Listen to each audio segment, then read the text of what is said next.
أعوذ بالله من الشيطان الرجيم. بسم الله الرحمن الرحيم.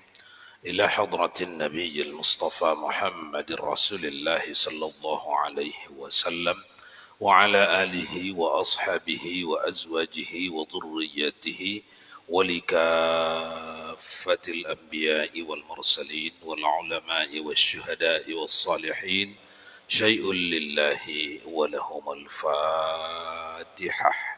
أعوذ بالله من الشيطان الرجيم. بسم الله الرحمن الرحيم. إياك نعبد وإياك نستعين اهدنا الصراط المستقيم صراط الذين أنعمت عليهم غير المغضوب عليهم ولا الضالين. فقال المؤلف رحمه الله تعالى وأدم نفعنا بعلومه في الدارين آمين. Dan riwayat daripada Umar bin Khattab, ia berkata, aku dengar Rasulullah sallallahu alaihi wasallam bersabda, barang siapa berjalan kepada halaqah orang alim adalah baginya tiap-tiap langkah 100 kebajikan. Maka apabila duduk ia padanya, mendengar ia akan barang yang dikatanya, adalah baginya dengan tiap-tiap satu kalimat satu kebajikan. Jadi si orang alim tadi bercakap, setiap satu kalimat orang yang mendengarnya dapat satu kebajikan. Begitulah pernyataan Umar bin Khattab radhiyallahu anhu yang dia dapatkan dari ungkapan Rasulullah sallallahu alaihi wasallam. Ini bab kita ini masih dalam fadilah ilmu dan ulama. Kemuliaan ilmu dan ulama.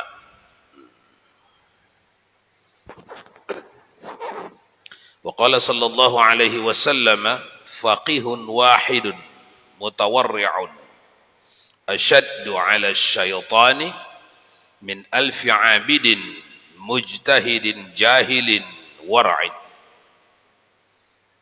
Sabda Nabi sallallahu alaihi wasallam, satu orang alim yang faqih, alim berilmu, banyak ilmunya, faqih, mahir ilmu syariat.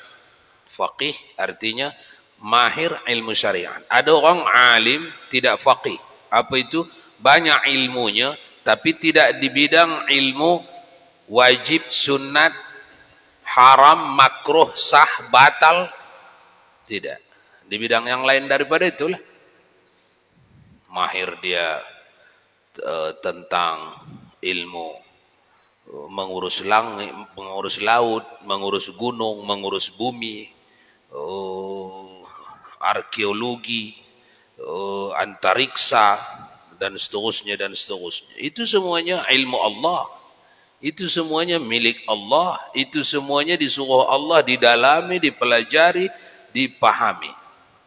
Tapi faqih adalah mahir ilmu yang Allah letakkan di dalam Al-Quran was sunnah, wabil khusus yang menetapkan sesuatu itu halal, haram, makruh, mubah, wajib, sunat, dan seterusnya. Faqih. Kata Nabi SAW, satu orang alim faqih, apa itu? Yang memberati dengan orang terlebih payah atas syaitan tipu dayanya daripada 1000 abid yang bersungguh-sungguh pada ibadatnya, yang jahil lagi wara' seperti apa itu? Kisah, seperti kisah Barsisa yang lagi akan datang.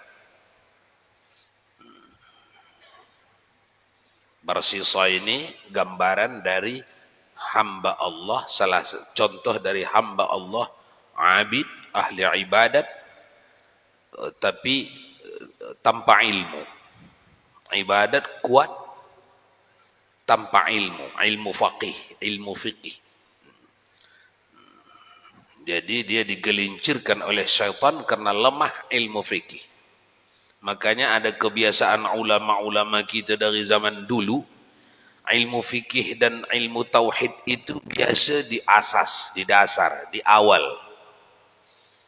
Setelah dilihat agak memada, cukup, baru pergi kepada ilmu ma'rifat atau ilmu tariqah, supaya tidak digelincirkan oleh syaitan.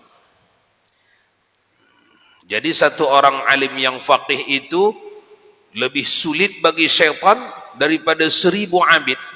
Menggelincirkan 1000 orang yang sungguh-sungguh beribadah, taat, saleh, hafal dia Quran, rajin sembayangnya, mantap puasa sunatnya, tapi ilmu fikih lemah dia.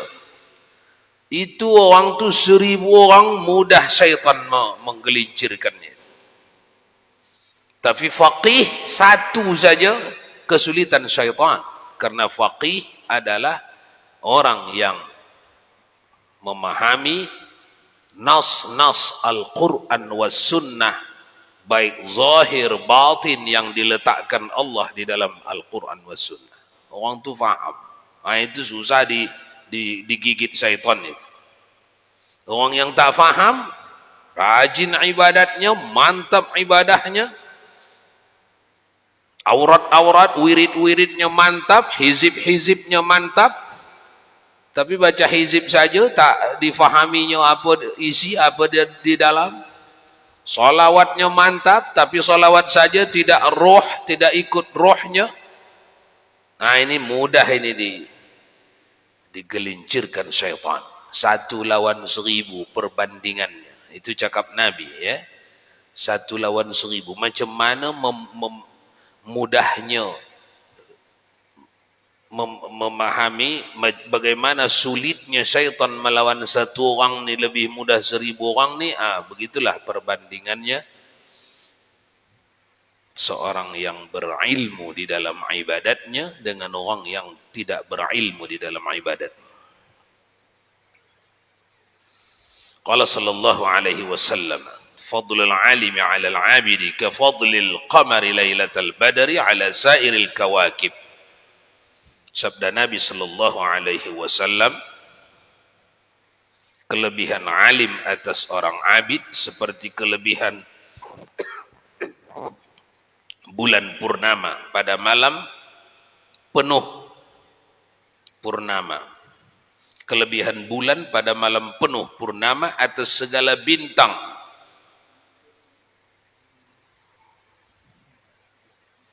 Dan dikehendaki dengan kelebihan itu banyak pahalanya. Itu maksudnya. Fadlul alim ala al-abid ka fadlil qamari lailatal badri ala sairil kawakib. Kelebihan orang yang berilmu dalam ibadatnya dengan orang yang tanpa ilmu dalam ibadatnya. Sama-sama beribadat ini. Kalau tak sama-sama beribadat, tak perlu ditanding. Tak perlu ditanding itu. Ini sama-sama beribadat. Sama rajinnya. Sama volume, banyak jumlah ibadatnya. Tapi satu faqih, berilmu. Faham dia ilmu syariat. Yang satu, tidak. Tak ada menuntut ilmu dia. Hanya beribadat saja rajin. Kata Nabi, seperti kelebihan bulan pada malam penuh purnama. Bulan 14, 15, 16. Purnama, penuh. Macam mana bezanya itu dengan bintang? Begitulah. Perumpamaan Nabi, supaya kita fahami. Malam 14 itu dengan sebiji bintang. Tandingkan. Bulan malam 14 dengan sebiji bintang. Jauhnya perbezaan. Itu maksud Nabi, ya. Apanya? Cahayanya jauhnya. Pahalanya jauhnya. Orang ni dapat pahala. Orang ni dapat pahala. Tapi jauhnya perbezaan pendapatan. Itu maksudnya, ya. Jangan pula tak faham kita baca-baca tapi tak faham. Jauhnya perbezaan besaran perolehan. Sama-sama punya perolehan.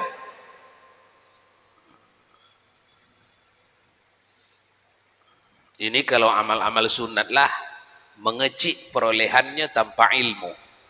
Kalau ke amal wajib nanti di ujung pun akan muncul. Kalau ke amal wajib bukan mengecik, tak sah, tidak diterima, tidak diterima.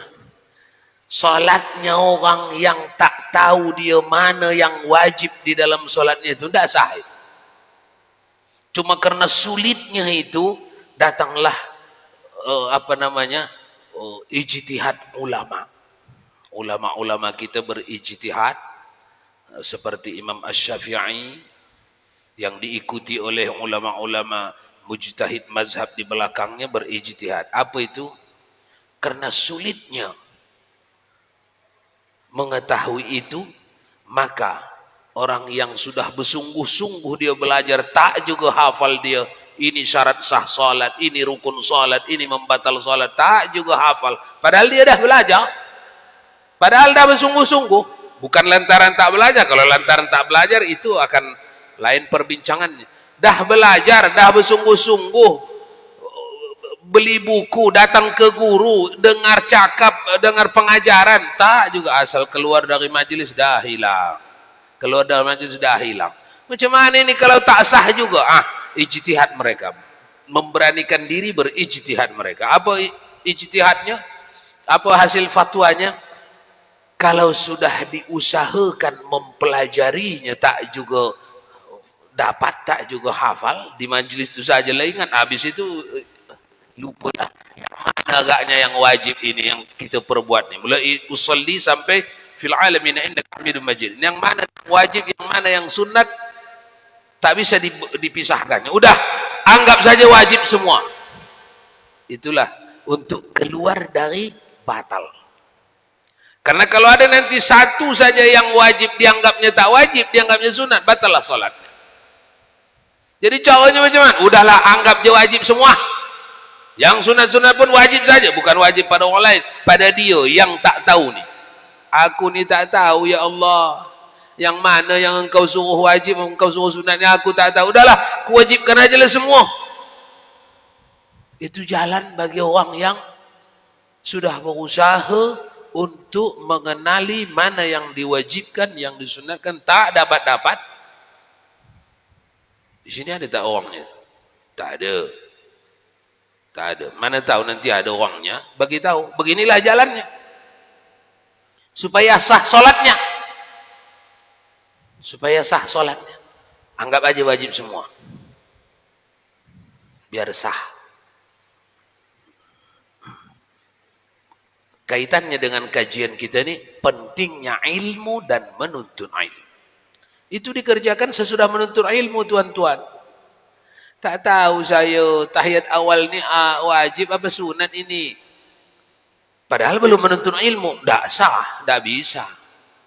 Wajib menuntut ilmu dulu.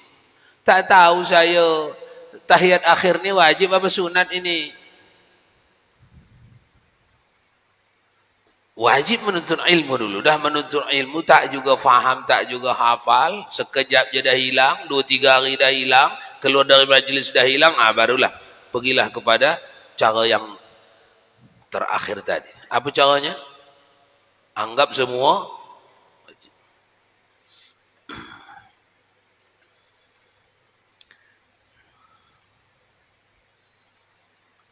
Dan daripada setengah riwayat, seperti kelebihan aku atas umatku. Ini banyak hadis yang bicara ini. Fadlul alim alal abid, kata Nabi, kafadli ala adana min ummati. Di hadis yang lain begitu.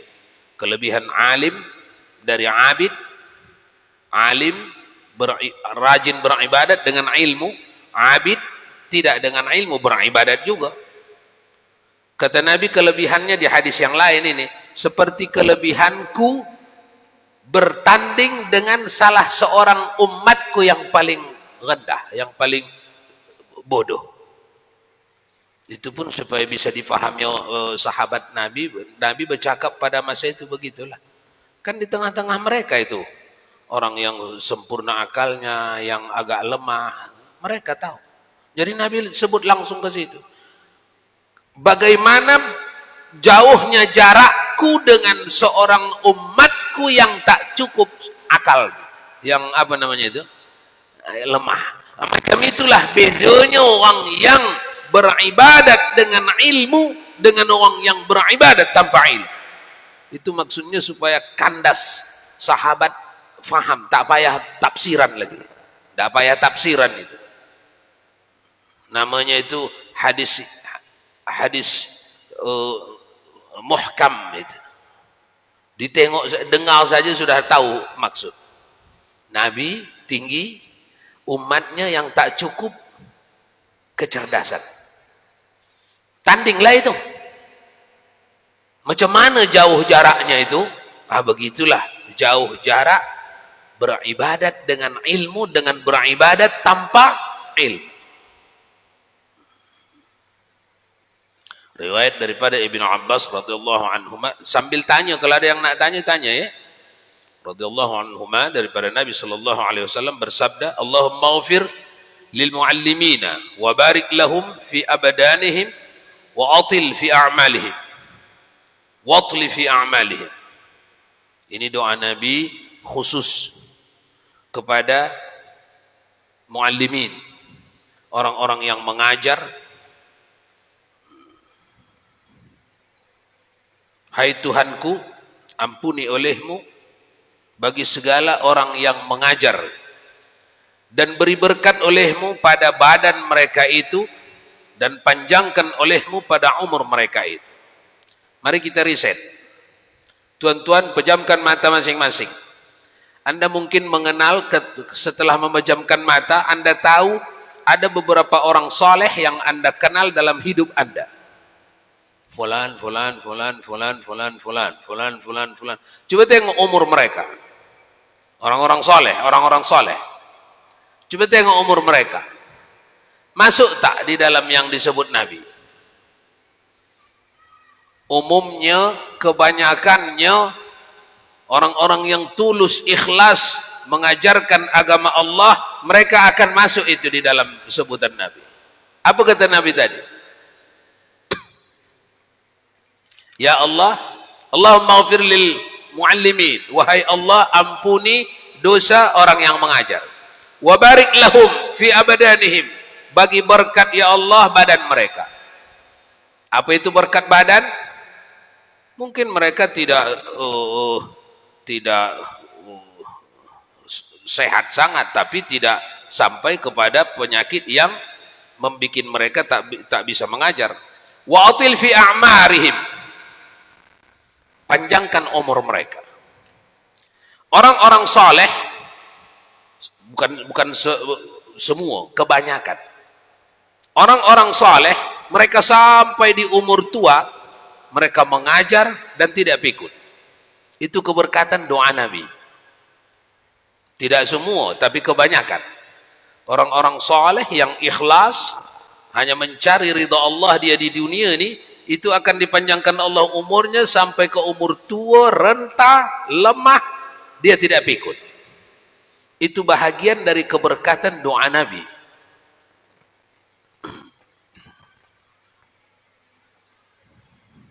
Tapi ada ustaz di kampung saya, satu-satu jangan cari, kebanyakan. Kalau satu-satu nanti masalah itu Pak Ustaz ya.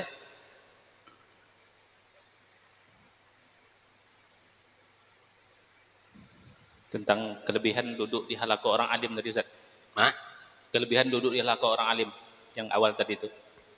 Sekarang ada juga orang alim yang mengajar, kita duduk di situ bukan tambah kokoh kita, tapi tambah buyar yang udah ada. Itu gimana? Apakah masih mendapat kita duduk di situ apa enggak?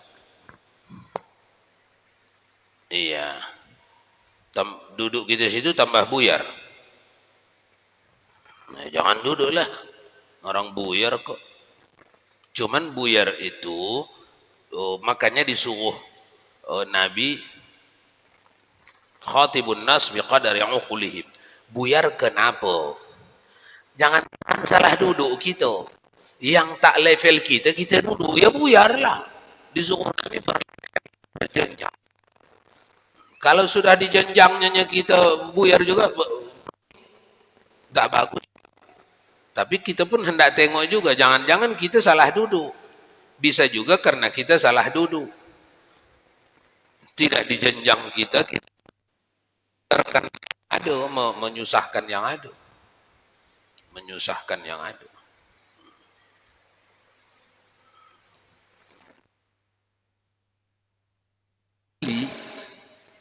Dan para wali yang ghauth, mereka setiap hendak memijak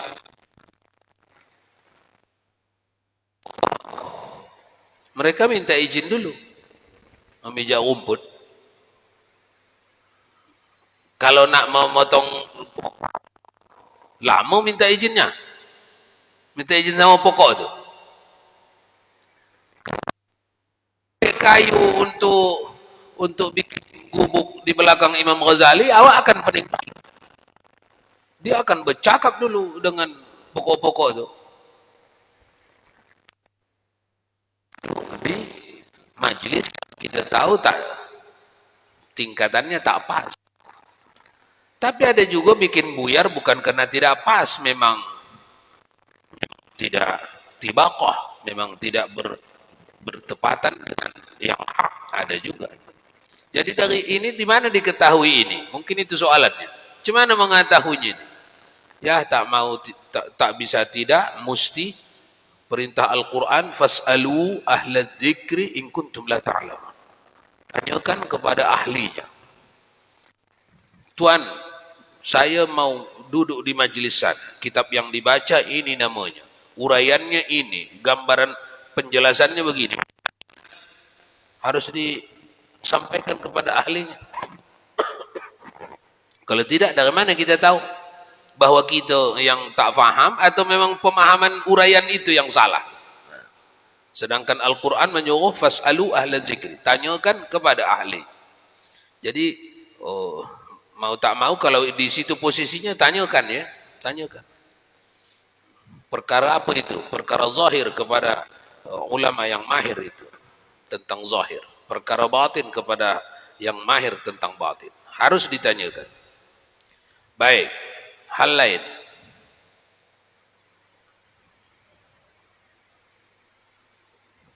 Kalau tak ada kita lanjut. Dan daripada Umamah, itu ya. Daripada Nabi SAW bersabda ia bahwasanya Allah Subhanahu wa taala dan malaikat dan ahli langit dan ahli bumi dan ikan di laut mensolawat mereka itu, yakni meminta ampun mereka itu atas orang yang mengajar akan manusia dengan kebajikan. Tuan-tuan, berjalan kita, keluar kita dari rumah, niatkan. Sengaja aku keluar, hendak kerja ini, sambil, ada sambil di situ. Sambil mengajar atau membagi tahu orang yang bertanya atau yang mungkin untuk ku bagi tahu tentang ilmu Allah. Niatkan itu. Supaya masuk kita di dalam lingkaran yang dijanjikan dalam hadis tadi. Sekalipun tak ada yang bertanya, kita menunggu orang bertanya atau kita menunggu orang yang pantas untuk dibagi tahu. Tapi satu hari itu tak ada yang cocok yang pantas dibagi tahu, tapi pahalanya sudah dapat kita, pahala fadilat ini. Itu yang dimaksudkan Abi Umamah daripada Nabi sallallahu alaihi wasallam.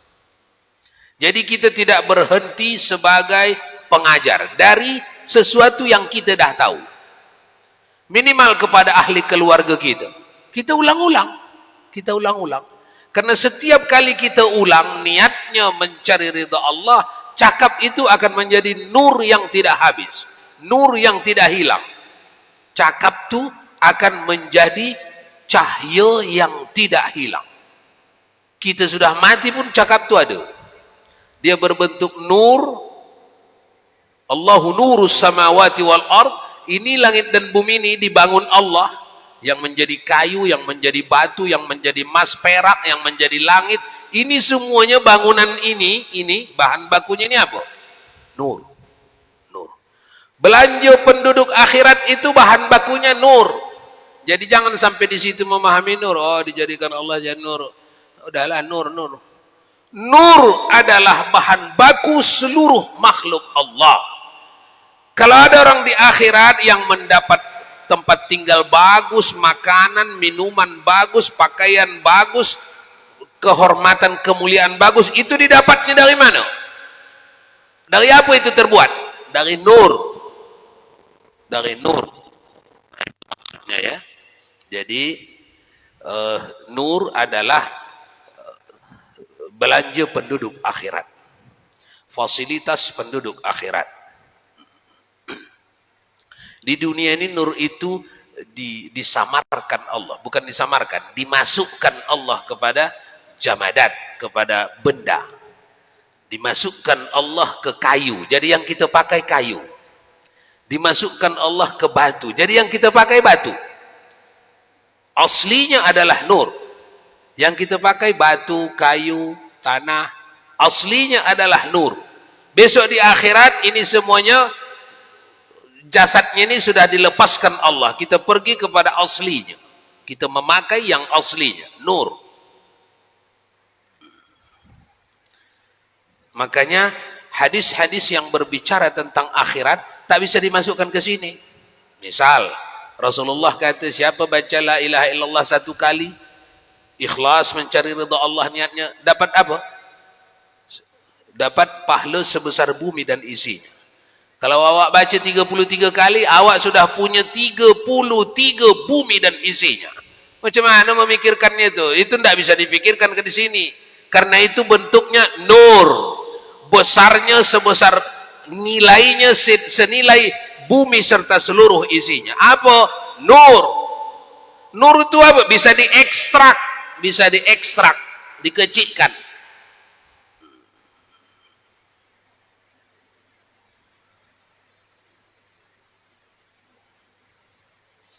Dan daripada Anas radhiyallahu anhu. Ini sebahagian di sini karena ini kitab amalan, bukan kitab hujjah. Sebagian daripada hadis ini ditulis dengan terjemahannya saja. Kalau dirujuk ini pasti ini ada di salah satu kitab yang 6. Dan itu sudah dilakukan ulama dari zaman ke zaman. Daripada Anas radhiyallahu anhu, daripada Nabi sallallahu alaihi wasallam, barang siapa kasih bahwa menilik kepada pemerdekaan apa itu? Pemerdekanya Allah Ta'ala daripada api neraka, maka tilik olehmu kepada orang yang belajar ilmu. Maka demi Tuhan, diri Muhammad dengan tangan kudratnya, tiada daripada orang yang belajar ilmu yang pergi datang kepada pintu orang yang alim, melainkan di surat Allah baginya dengan tiap-tiap langkah ibadat setahun. Orang, kalau kata Nabi, kalau kamu tengok orang rajin menuntut ilmu, kamu pun ingin juga tapi tak sempat, ambil bagian kamu dengan dia, tolong dia. Kalau kamu sempat, kamu pun wajib, kamu pun pergi.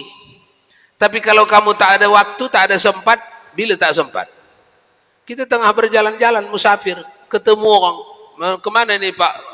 Ini pergi ta'lim, pergi belajar, pergi kuliah, pergi menuntut ilmu dan seterusnya.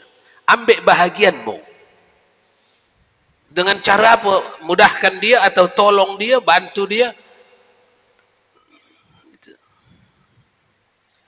Karena orang itu punya perbendaharaan untuk melepaskan dirinya dan orang lain dari neraka. Ada tiket kosongnya. Orang yang pergi bolak-balik menuntut ilmu, dia punya tiket kosong. Tergantung nama siapa hendak dimasukkan. Itu hebatnya orang belajar ilmu. Asal niatnya mencari ridha Allah, menuntut ilmu Allah. Di surat Allah baginya dengan tiap-tiap langkah ibadat setahun. Dan diperbuat Allah baginya dengan tiap-tiap langkah itu mahligai di dalam surga. Apa itu mahligai? Bukan rumah tipe 36 itu. Tak ada orang sebut mahligai. Kalau tipe 48, tak ada itu, tak mahligai itu. Mahligai itu apa? rumah besar yang pantas diduduki raja-raja, barulah cocok disebut malikai, istana, atau bahasa sekarang villa mungkin, dan seterusnya dan seterusnya. Dan berjalan ia di atas bumi, dan bumi meminta ampun baginya. Ini di hadis Bukhari, banyak berulang-ulang ini.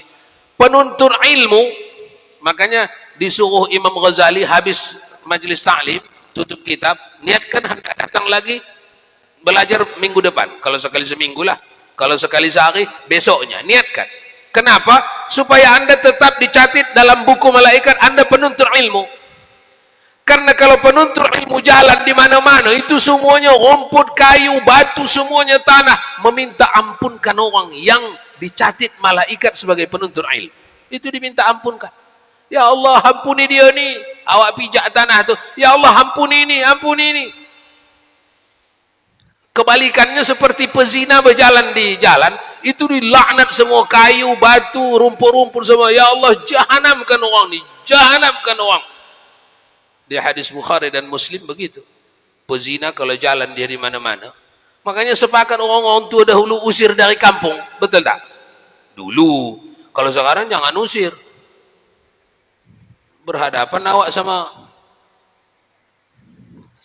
polisi, tak boleh usir.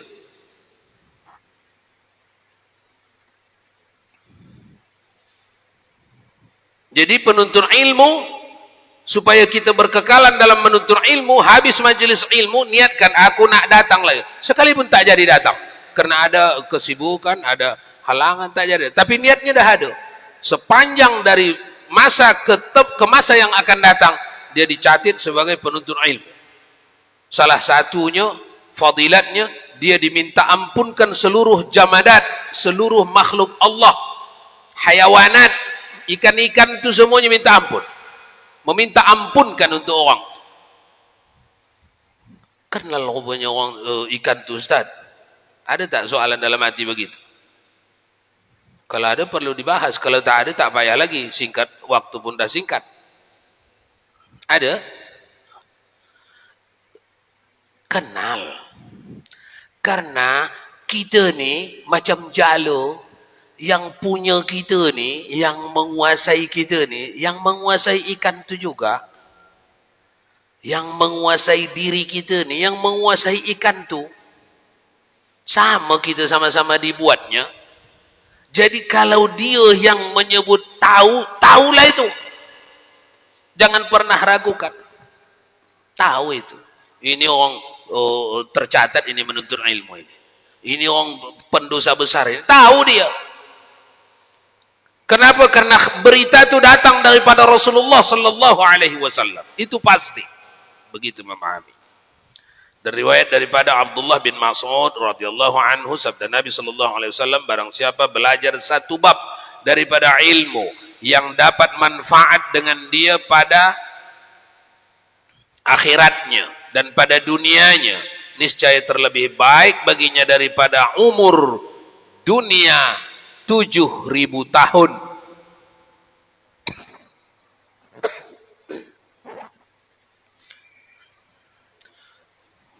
Tahun dia hidup di dunia ini. Kerjanya apa? Puasa pada siang hari dan salat pada malamnya. Kemudian bukan puasa calang-calang, salat kaleng-kaleng, makbul amalnya. Berarti puasa yang dicukupinya syarat dan rukun puasa, salat yang dicukupinya syarat dan rukun salat, dijauhinya pembatal salat. Makbul amalan. Tiada mardud. Maksudnya tidak ditolak. Itulah perimbangan orang yang apa tadi? Nah, orang yang menuntut ilmu. Jadi bab ini tuan-tuan, bab fadilat menuntut ilmu dan berilmu. Tentu saja hadis-hadis yang dikemukakan dalam bab ini, fadilat orang yang belajar, orang yang menuntut ilmu.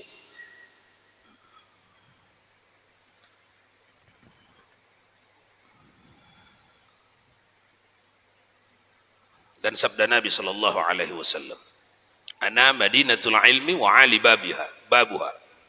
Aku bendaharaan ilmu. Madinah kota, pusat. Kota ilmu, pusat ilmu. Dan Ali pintunya. Kalau mendengar segala orang khawarij artinya orang yang melencong. Di depan Nabi bukan main setia kepada Nabi. Di belakang Nabi mengolah, membikin olahan sendiri. Membikin ijtihad sendiri. Begitu datang lagi ke Nabi, bukan main setianya, bukan main oke-nya. Ini siapa ini? Ini orang-orang pintar. Bukan orang-orang bodoh ini. Khawarij itu orang-orang pintar. Tapi Allah tutup dari dadanya hidayah. Sehingga kata Nabi di hadis yang lain, agama mereka, lisan mereka fasih menghafal Al-Quran. Hafalannya fasih. Tapi tidak lebih agamanya dari kerongkongan. Sampai kerongkongan saja agamanya. Ke dalam tak ada agama, sini ke atas ada. Orang-orang awam akan terkecoh dari kefasihannya, dari kesolehannya, ketaatannya, kedisiplinannya beragama. Itu kaum khawarij. Sebagai fitnah akhir zaman, tandanya hendak kiamat. Mendengar segala khawarij akan hadis ini, hasad mereka itu atas Sayyidina Ali, berhimpun 10 orang besar-besar daripada mereka itu dan berkata mereka itu, kita tanya akan dia pada satu masalah. 10 orang pembesar-pembesar khawarij yang pinter-pinter, kita ajukan soalan. Satu saja soalannya. Semua kita menanyakan hal yang sama. Satu masalah. Seorang betapa dijawabnya. Maka jika ia jawab bagi tiap-tiap seorang daripada kita lain-lain jawabnya, maka kita ketahuilah bahwasanya ia alim sungguh seperti kata Nabi itu. Maka datang seorang daripada mereka itu dan berkata, "Iya, hai Ali, ilmu afdalkah atau harta?" Ini udah mulai datang seorang ya. Berapa orang tadi yang mau datang? Hah? 10. Kita gantian ya 10 nih ya. Iya. Setiap satu bertanya. Pertanyaannya sama. Tapi kalau memang betul dia tuh hebat ilmunya, mesti 10 orang 10 jawaban. Karena kalau itu juga jawabannya, ilmunya terbatas. Macam kita lah. Atau lebih pintar kita lah. Orang yang ilmunya tak terbatas, mesti 10 orang 10 jawaban. Tapi ke-10-nya benar. Tak bisa dibantah. Oke. Nah, masuk orang pertama. Ilmu afdalkah atau harta? Maka jawabnya ilmu afdal daripada harta. Habis. Baca sendirilah di rumah. Habis waktu kita. Yang 10 soalan itu dijawab Sayyidina Ali karramallahu wajhah. Sukses, tidak bisa dibantah, setiap jawaban benar di kalangan orang yang cerdas, akalnya pun benar, sehingga mereka tak bisa membantahnya. Yang 10 itu baca sendiri, nanti kita bincang apa yang telah Anda baca, insyaallah. Allahu a'lam bissawab wa ilaihi marji'ukum fa unabbi'ukum bima kuntum ta'malun. A'udzu billahi minasyaitonir rajim. Bismillahirrahmanirrahim. الحمد لله رب العالمين والصلاة والسلام على أشرف الأنبياء والمرسلين سيدنا ومولانا محمد وعلى آله وصحبه أجمعين. اللهم يا عليم يا عظيم يا غفور يا ودود، اللهم زدنا علما وارزقنا فهما. ربنا علمنا الذي ينفعنا، ربنا فقهنا وفقه أهلنا وقرابات لنا في ديننا برحمتك يا عزيز يا غفار يا رب العالمين. وصلى الله وسلم على سيدنا محمد وعلى آله وصحبه أجمعين. سبحان ربك رب العزة عما يصفون وسلام على المرسلين والحمد لله.